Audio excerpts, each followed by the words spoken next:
देखिए कितनी अच्छी सुबह है, धूप है, उजाला है और मेरी गाड़ी चल रही है और मेरी गाड़ी में बैठे हुए हैं मैं और मेरा डैड, मतलब मेरी मैडम। तो आज बहुत दिनों बाद दोस्तों मैं नेहा को लेके ऐसी जगह घूमने जा रहा था जहाँ पर सुबह सुबह दादाजी टोमेटो सूप अंकुरित कहा, दादाजी 2 ग्लास टोमेटो सूप भर भर के दे दीजिए।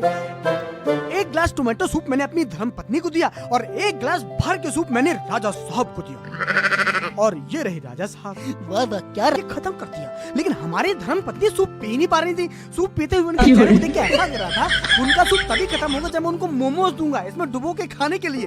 खैर उन्होंने मेरी तरफ देखा और बोला, पिया जी आपने अपना सूप तो पी लिया, मेरा सूप भी पी लीजिए ना। और फिर इसने सूप को एक घूंट में ऐसे खत्म किया जैसे एक फूंक में सिगरेट। और भाई साहब उसके बाद हमारी पत्नी ने वो शुरू कर दिया जिससे मैं बहुत डरता हूँ, यानी कि बोलना। इतनी दूर तक पैदल जाते थे, फिर वहाँ जाते थे, फिर वहाँ पे वो लोग चक्कर लगवाते थे ग्राउंड के, फिर झोला फेंक ये सब करवाते थे।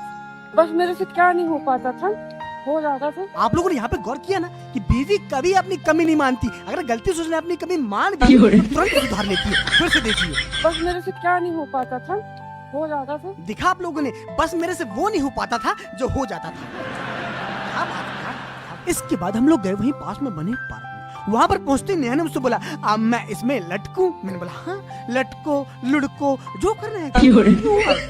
तो नेहा थोड़ी देर उस पाइप में लटकी और उसके बाद बोलने लगी कि पार्क में जो झूला लगा है ना उसमें मुझे झूलना है, बच्चों के लिए है। बस इस एक जवाब से मैंने अपने आप को बचा लिया भाई साहब, क्योंकि अगर मैं नेहा को झूला झुलाता ना तो मुझे फिर इन अंकल जी की तरह ऐसे एक्सरसाइज करनी पड़ती खुद को सीधा करने के लिए। कहाँ जाना है? जिम। पेट कम कर लूं, थोड़ा बॉडी सही बना लूं। देखा आप लोगों ने नेहा ने क्या बोला कि थोड़ा बॉडी सही बना लूं। एक तो वैसे ही घर के कमरे में मैं डरा डरा रहता हूँ, बॉडी बना लेगी ना तो घर में बिल बना के रहना पड़ेगा।